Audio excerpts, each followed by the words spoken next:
सोमवार की जो अष्टमी है ये शिव और पार्वती के मिलन का बिंदु, शंकर और पार्वती के मिलन का सुख है। और केवल मेरा देव अधिदेव महादेव अकेली पार्वती नहीं, पार्वती जी के जितने जितने अंश हैं, माँ जगजननी के जितने स्वरूप हैं, 64 योगिनियों के साथ में भगवत भजन में, स्मरण में भगवान शिव की भक्ति को धारण करना और शिव में ही समा जाना।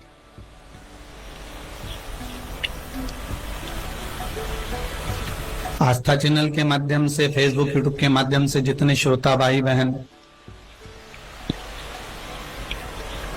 भगवान शिव की इस पावन कथा को सुन रहे हैं, उन सब से कहूंगा आज का मौका मत छोड़ना।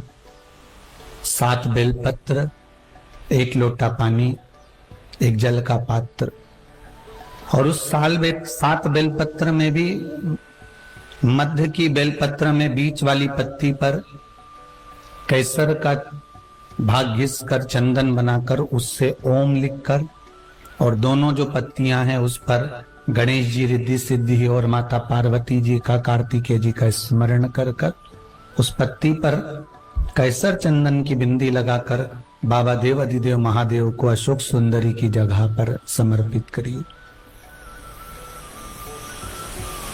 और उसी में से 1 बेलपत्र वापिस बाबा से लेकर आइए कि मेरा यह कार्य है बाबा और आपको करना है। लाखों के दुखड़े जो तू हर गया डमरू वाले, फिर मेरे दुखड़ों को देखकर क्यों डर गया डमरू वाले। बाबा तेरे भरोसे पर यह कार्य किया, तुम्हें साधन। शिव से निवेदन कर कर 1 बेलपत्र बाबा की वापिस लेकर आए, उसको संजो कर रखे। आज सोमवार की अष्टमी है, बाबा देव अधिदेव महादेव से प्रार्थना करना, निवेदन करना। शंभो शरणे पड़ी मांगू घड़ी रे घड़ी, दुख काटू दया करी न दर्शन, दया करी न दर्शन। हे बाबा, इस जीवन के सारे दुखों को, सारे कष्टों को आप काट दीजिए और कृपा करिए कि आपका दर्शन, आपका दीदार, आपके स्वरूप का दर्शन मुझे हो, ये आप कृपा करिए। कहते हैं सोमवार की अष्टमी के दिन जो शिव महापुराण की कथा को श्रवण करता है और जो कामना कर कर कथा सुनता है, उसकी मनोकामना बाबा पूर्ण कर देता। ये सौभाग्य मिला है मां कामाख्या सेवा समिति को, ये सौभाग्य मिला है, इससे बढ़कर कोई सौभाग्य नहीं मिल सकता।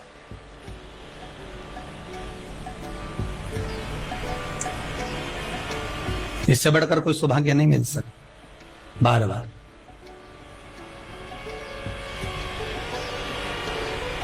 आज आपका मोबाइल पर कथा सुनना धन्य हो गया, मोबाइल सिद्ध हो गया 18,000 का, 20,000 का। आज उस पर भी 1 बेलपत्री चढ़ा देना कि तेरी सिद्धता हो गई, आज तो सिद्ध हो गया हो। ये मोबाइल पर कथा सुनकर आज मेरी सिद्धता हो गई है, आज मैंने कथा का तत्व ग्रहण कर लिया, आज धन्यता है। हम कई बार कहते हैं, अगर हो सके, कभी कभी होता है कि बहुत तकलीफ है और नहीं हो रहा काम, बहुत दिनों से लगे हो, नहीं हो रहा, हरा मूंग ले जाओ। मूंग के दाने तो रहते हैं घर में, केवल 31 मूंग के दाने लेकर जाइए, 31 चावल के दाने लेकर जाइए और 31 ही बेलपत्र लेकर जाइए। जिस दिन सोमवार की अष्टमी हो, कौन से दिन? सोमवार की अष्टमी हो, उस दिन शंकर जी के मंदिर में जाओ, 3 चीज लेकर जाओ, मूंग के दाने, चावल, बेलपत्र। चावल जो 31 लेकर गए हो, अपनी कामना कर कर शंकर जी की देहली पर रख दो, चौखट पर, कहीं पर भी एकांत में उसको रख दिया। मूंग के जो दाने लेकर गए हो 31, वो नंदी के पास में, जो नंदी का पांव ऊंचा रहता है उस पांव के पास रख दीजिए। और जो 31 बेलपत्र लेकर गए हो, वो 31 बेलपत्र अशोक सुंदरी वाली जो जगह है, आपको पहले बताया है कथा में, अशोक सुंदरी जी का स्थान,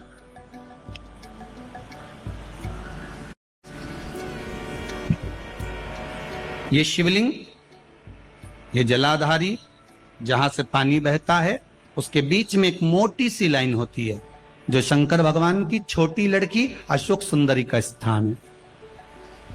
शिव जी के 13 बच्चे हैं, 13 बच्चे में सबसे छोटी लड़की अशोक सुंदरी यहीं पर विराजमान होती है जहां से पानी नीचे गिरता है।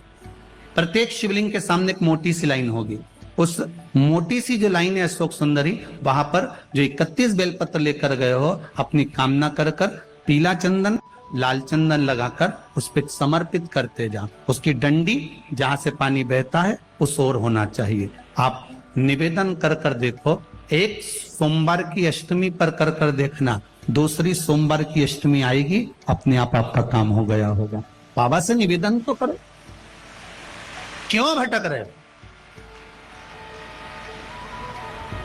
आपसे भी निवेदन है, जिस दिन तुम्हारा मन दुखी हो, जिस दिन तुमको लगे कि हमारे मन को आज अशांति है, आज मेरा बड़ा सा कोई काम अटक गया है, मेरा बेटा आज परीक्षा देने के लिए गया है, आज मेरे बेटे को इस परीक्षा में पास होना चाहिए, आज मेरा पति गया है, उसकी नौकरी लगना चाहिए, मैं बड़ी दुखी हूं, सब दूर माथा टेक लिया, सारे संसार में होकर आ गए, सबसे जाकर निवेदन कर लिया, जब हार गए तब किसी शंकर के मंदिर में एकांत में बैठ जाना, एक लोटा पानी चढ़ाकर, 5 बेलपत्र चढ़ाकर, एक चावल का दाना शिव को समर्पित कर कर एकांत में बैठकर शंकर को निहारते हुए श्री शिवाय नमस्तुभ्यम का जाप करना, अपने दिल की बात उससे कह देना। जब वो एकांत में बैठा हो, कोई नहीं हो मंदिर में, तब तुम बैठना, उससे कहना, आज मेरा पति नौकरी के लिए गया है, मैं जानती हूं कि मैं हो सकता है पाप कर्म कराओ, पूर्व में क्या क्या करा अपने को क्या मालूम, हो सकता है मेरा पति भी पूर्व में कोई कर्म विकार करा होगा, सारे जगत में धक्के खा लिया, सारे दुनिया भर में घूम कर आ गए, और मेरे बाबा अब कहीं पर नहीं जाऊंगी, आखिरी है तू और तेरा द्वार, अब नहीं छोड़ूंगी। और उस बाबा से निवेदन कर कर जाना, 8 दिन 15 दिन इंतजार तो करो। उस बाबा से बोलने के बाद, एक टेबलेट भी खाते हो तो थोड़ी देर बाद असर करती है, तो थोड़ा इंतजार तो करो उसको बोलने के बाद, भटकना मती। उसके दरवाजे पर जाने के बाद भी अगर काम नहीं हो तो समझ लेना कि हमारा कर्म कुछ ज्यादा गड़बड़ होगा लगा है, अभी समय लगेगा, भटकना मती। नहीं तो इनके छोड़ के दुनिया के लोग तो बड़े भटकते हैं। शिव पुराण की कथा कहती है, 2 कदम भी हम अगर शंकर के मंदिर की ओर, शिव के द्वार की ओर बढ़ते हैं तो कहीं हमारा भाग्य प्रबल हुआ होता है, तब जाकर हम शंकर के द्वार पहुंचते हैं। भाग्य प्रबल होता है तब हम शिव के द्वार पहुंचते हैं। भाग्य की प्रबलता में शिव तक।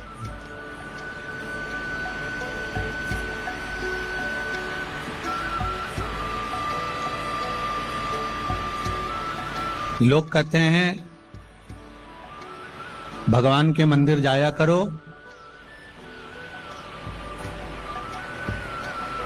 भाग्य बदल जाएगा।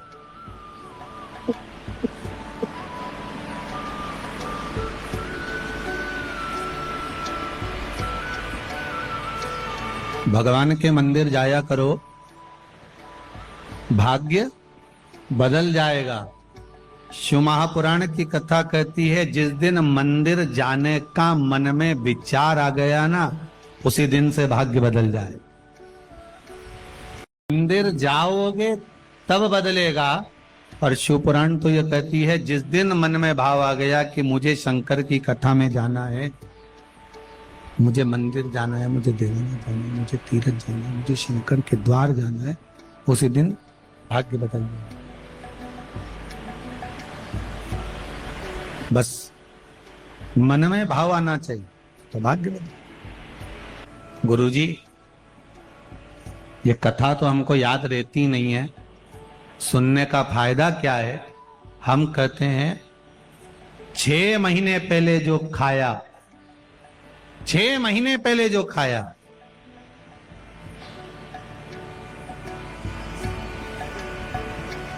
2 महीने पहले जो खाया, 15 दिन पहले जो खाया, वो याद नहीं रहता, पर शरीर में रक्त बनकर चलता है बहुत समय तक। उसी तरह शिव महापुराण की कथा भले याद ना रहे, पर एक बार अगर इस शरीर को मिल गई, इस आत्मा तक पहुंच गई, तो ये पक्का है मृत्यु तक साथ देने वाली है, यम की कैद से छुड़ाने वाली,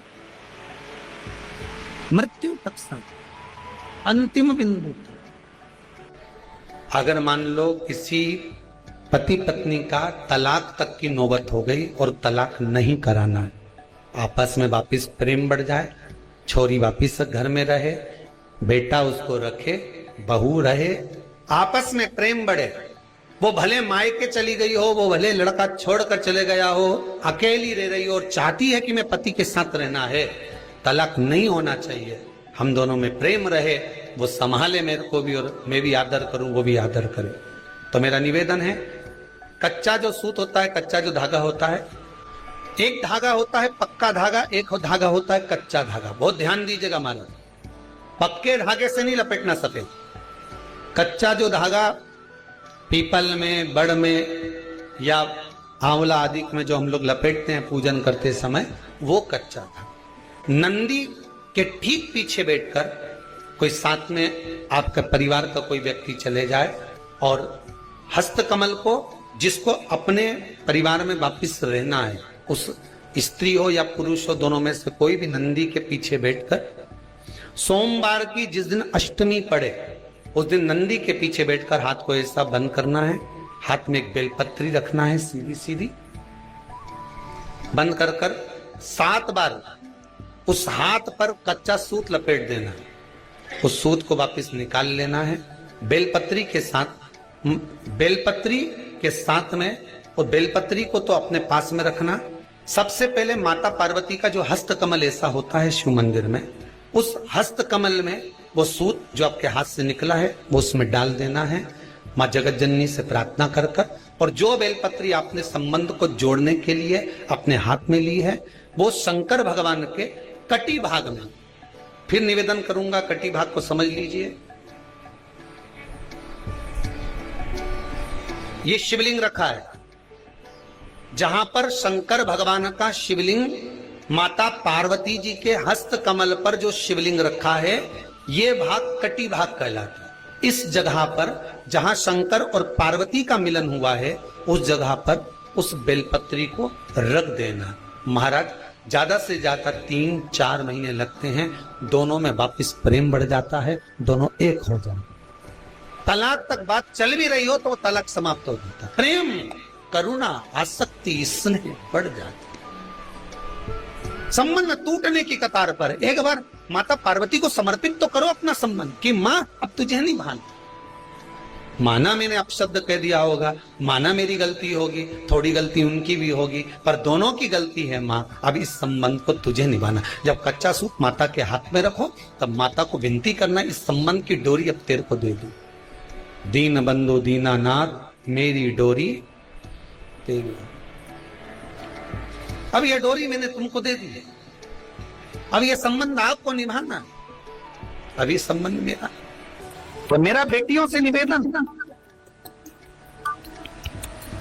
कोई कह दे कि हमारी शादी 30 साल तक नहीं हुई, 35 साल तक नहीं हुई, 40 साल तक शादी नहीं हो रही, बेटा बेटी तुम्हारे, मैं उनसे निवेदन करूंगा, सोमवार की अष्टमी, जिस दिन सोमवार हो, अष्टमी तिथि हो, उस दिन अशोक सुंदरी वाली जगह पर अगर आप केवल हाथ का स्पर्श मात्र कर लो अशोक सुंदरी वाली जगह पर, और श्री शिवाय नमस्तुभ्यम का स्मरण कर लो, अशोक सुंदरी वाली जगह पर सोमवार की अष्टमी के दिन अगर आप शंकर भगवान के अशोक सुंदरी वाली जगह का मात्र स्पर्श कर लेते हो, ऐसा कोई व्यक्ति नहीं होता जिसका विवाह ना हो, विवाह होता ही निश्चित। अशोक सुंदर वाली जगह पर, अशोक सुंदरी वाली जगह का स्पर्श मात्र निश्चित। अशोक एक बात और अच्छे से याद रखिएगा, कहीं लग जाए आपकी जिंदगी में कि अब मेरा जीवन बहुत नरक सा निकल रहा है, बहुत कष्ट में निकल रहा है, ये बेलपत्री लेना, इस बेलपत्री के बीच वाले पत्ते पर पीला चंदन लगाना। कितना लगाना है? बीच वाला जो पत्ता है उस पर पीला चंदन। जब आपको लगे कि मेरा जीवन बहुत कष्टमय, अब ये रोग, अब ये कष्ट दूर ही नहीं हो रहा, अब ये आए दिन तकलीफ पर तकलीफ बढ़ती जा रही है, आए दिन रोग बीमारी, पैसा घर में बच नहीं रहा, बहुत कष्टमय जीवन है, इसमें लगाओ पीला चंदन बेलपत्री की बीज पत्ती। महाराज, और बीज पत्ती पर जब चंदन लग जाए, लगने के बाद में ये दोनों पत्ती पर लाल चंदन लगा लीजिए। इन दोनों पत्ती के बीच में जो डंडी का भाग होता है, आपको कहा था, आपको स्मरण में होगा शायद, हमने जब बेलपत्री की महत्वता बताई थी तो उस बेलपत्री की महत्वता में कहा था ब्रह्मा विष्णु महेश ये तीन हैं, बोला था। बीच में ये बड़ी पत्ती से लेकर जो दो पत्तियां होती हैं, इनके बीच में जो जगह बचती है, इसमें मां पार्वती के 64 योगनियां, मां पार्वती अपनी पूर्ण सिद्धि के साथ में जितनी भी देवी के स्वरूप हैं, वो माता 64 योगनियां देवी के स्वरूप में यहां पर विराजमान होती है। दो पत्ती के नीचे से जो डंडी होती है नीचे तक, ये पूरी डंडी में 33 कोटि देवी देवताओं विराजमान होते हैं इस पूरी डंडी के अंदर। तो ये बीच वाली पत्ती है, ये जो बीच वाली पत्ती का जो भाग होता है, इस पत्ती के भाग में शहद का प्रयोग कर कर, यहां पीला चंदन, लाल चंदन, लाल चंदन, शहद का प्रयोग कर कर, इसी तरह से पकड़कर ये बेलपत्री की जो डंडी है वो अशुक सुंदरी पर जब आप समर्पित करें तो जहां से जल बहता है उस ओर पर इस पत्ती को चढ़ाकर केवल आपके हृदय की बात कहकर देवाधिदेव महादेव से कोई भी शिव जी का मंत्र, पंचाक्षर नमः शिवाय, षडाक्षर ओम नमः शिवाय, श्री शिवाय नमस्तुभ्यम, या महामृत्युंजय मंत्र, जो शिव का मंत्र हो आपके पास में, उसको बोलते हुए देवाधिदेव महादेव को धीरे धीरे जल की धार चढ़ाना प्रारंभ करो। जल की धार जब पूर्ण होने लगे, उसमें थोड़ा जल बचे, तब अशुक सुंदरी पर जो तुमने बेलपत्र चढ़ाई है वहां उस जलधार को चढ़ाना। ये प्रयोग आपको केवल सोमवार की अष्टमी पढ़ने पर ही करना है। कौन से दिन करेंगे? जम के बोलिए जरा। सोमवार की अष्टमी पढ़ने पर यह प्रयोग करें और जल चढ़ाकर बाबा से विनती कर कर उसी बेलपत्र को वापस उठाकर कहीं जलाशय में या किसी पेड़ के नीचे विसर्जन कर दें और एक लोटा जल वहां भी चढ़ा दें। बस निवेदन कर कर आ जाइए, मेरा बाबा 3 माह के अंदर हाथ जरूर पकड़ेगा और आपको दलदल से बाहर निकाल देगा। एक यही प्रयोग का एक फल आया। देखिए, दुनिया के कई लोग शंकर जी के मंदिर में गणेश जी को ढूंढते हैं, कई लोग कार्तिकेय को ढूंढते हैं, कई लोग माता जगदम्बा को ढूंढते हैं शंकर जी के मंदिर में। भैया, शिवलिंग का अगर दर्शन कर रहे हो, जैसे ये पुष्प को समझो ये शिवलिंग है, ठीक है, या ये डब्बी जो है ये शिवलिंग है, ठीक है, और ये जलाधारी है जहां से पानी गिरता है, पीछे भी आप लोग देख रहे होंगे। भगवान शंकर के मंदिर में गणेश का स्थान कहाँ है? कहा जहां से पानी नीचे की ओर गिरता है, उस जलाधारी के सीधे हाथ पर गणेश जी बैठे हैं और उल्टे हाथ पर कार्तिकेय बैठे हैं। जहां पर शिवलिंग रखा है, यह माता पार्वती जी की गोद है, और जहां शिवलिंग की आकृति है, ये स्वयं शंकर है। और उस शिवलिंग में एक जगह ऐसी है जहां पर शंकर भगवान की सबसे छोटी लड़की अशोक सुंदरी का निवास है। शिव जी की सबसे छोटी बेटी का नाम क्या है? अशोक सुंदरी। कहां? जहां से पानी नीचे गिरता है, चढ़ाने के बाद जहां पानी जाता है, पानी जाने वाले स्थान पर बीच में एक लाइन होती है, मोटी सी गहरी सी, वो अशोक सुंदरी है। आज भी कहते हैं जिस कन्या का विवाह नहीं हो रहा, जिस लड़के की शादी नहीं हो रही हो, सोमवार की अष्टमी पढ़ने पर एक लाल फूल चंदन में लगाकर जहां पर अशोक सुंदरी का स्थान है, उस अशोक सुंदरी वाले स्थान पर ले जाकर अगर सोमवार की अष्टमी पढ़ने पर लड़का या लड़की जिसका विवाह नहीं होता वो चढ़ा देता है, मात्र 3 महीने में उसका विवाह पक्का हो जाता है। मात्र 3 महीने। अशोक सुंदरी का स्थान शिव भगवान के उस जलाधारी पर है। अशोक सुंदर, शिव जी की सबसे छोटी बेटी, क्या नाम है? जम के बोलो। अशोक सुंदर। किसी कामना के वश अगर हम दीप लगा रहे हैं या हमारे मन में कोई भाव उत्पन्न है और हम बाबा से कहना चाहते हैं कि बाबा मेरा ये कार्य है आप पूर्ण करिएगा, तो फिर शिव मंदिर में भी लंबी बाती का दीप आप प्रदोष या सोमवार की अष्टमी या सोमवार आप शिवरात्रि को बाबा से निवेदन कर कर लगा सकते। हाँ, विशेष जब कोई एक बहुत बड़ी बात हो और आपके कार्य में कहीं अटकल हो रही हो, तो एक ही दीप में दो बातें, शिव और शक्ति, लंबी बाती बनाई शिव और शक्ति के नाम से, दो बाती एक साथ एक दीप में भी लगा सकते। पर कब? जब विशेष कोई आपका कार्य हो और वो अटक रहा, विशेष कोई कार्य, और आप बाबा से प्रार्थना कर रहे हो, तो दो बाती का भी प्रयोग आप कर सकते। ऐसे शिव तत्व को जान। कभी ये जो बेलपत्र होती है ना,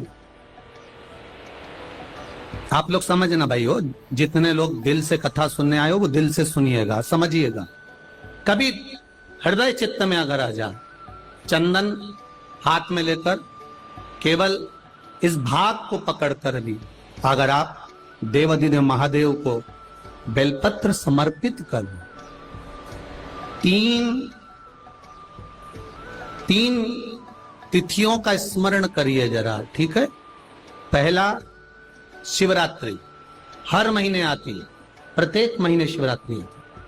दूसरा सोमवार की अष्टमी, हर महीने नहीं आती, साल में 3 या 4 आती है। और तीसरा प्रदोष, ये हर महीने आता। जब आपके हृदय में कभी कोई बात आ जाए कि बाबा आज मेरा मन ये कह रहा है और आपको सुनना है बाबा, आपको स्वीकारना है बाबा, आपको मेरे मन की बात जानना है बाबा, बस हाथ में चंदन लगाया, बेलपत्री का भाग इस तरह से पकड़कर शिव जी से अपने हृदय की बात कहकर, मेरे देवाधिदेव महादेव से दिल से कहकर, अशोक सुंदरी वाली जो जगह होती है, आपको बताया है अशोक सुंदरी का जो स्थान होता है, ये शिवलिंग, यहाँ अशोक सुंदरी की जगह, इस बेलपत्र को अशोक सुंदरी वाली जगह पर, जहां शिवलिंग है, शिवलिंग की साइड पर पहले नंबर की पत्ती का मुख होना चाहिए, बस उसको रख दीजिए और उस पर थोड़े हाथ रखकर अपने हृदय की बात मेरे महादेव को दिल से कहकर आ जाइए। अगली सोमवार की अष्टमी या अगला प्रदोष या अगली शिवरात्रि जब आती है, मेरा महादेव आपकी मनोकामना का भाव पूर्ण करता। ये शिव तत्व है, इसको औघड़ी कहते हैं, औघड़ी। और एक बात आज फिर कहना चाहेंगे, जितने लोग आए हैं जरा दिल से स्मरण करें। समस्या भारी है तो भी एक लोटा जल आप बेलपत्री के वृक्ष के नीचे लेकर बैठे हैं, दिल से कह रहे हैं, श्री शिवाय नमस्तुभ्यं, श्री शिवाय नमस्तुभ्यं, श्री शिवाय नमस्तुभ्यं, श्री शिवाय नमस्तुभ्यं, श्री शिवाय नमस्तुभ्यं। दिल से कहकर जल लेकर महादेव के शिवालय में जाकर भाव से समर्पित कर, भाव से दिल से कहें उसको। और आपसे निवेदन है, किसी दुनिया के लोगों के सामने जाकर हाथ मत फैलाने, कभी दुनिया के लोगों के आगे जाकर हाथ मत फैलाओ, दुनिया के लोगों के आगे जाकर अपना दुखड़ा मत सुनाओ।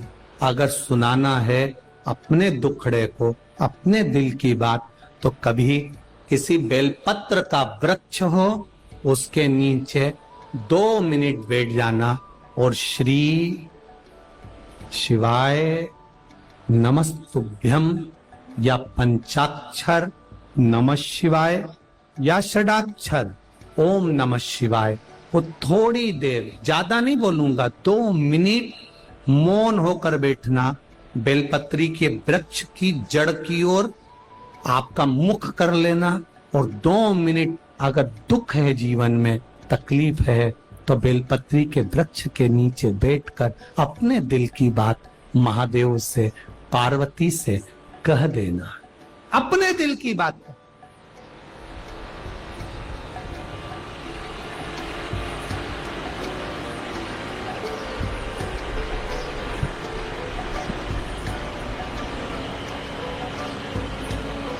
और जब अपने दिल की बात आप महादेव से कहोगे, केवल बेलपत्री के वृक्ष के नीचे बैठकर, बेलपत्र के वृक्ष की छाया में बैठकर अपने हृदय की बात कहने का प्रयास करिएगा।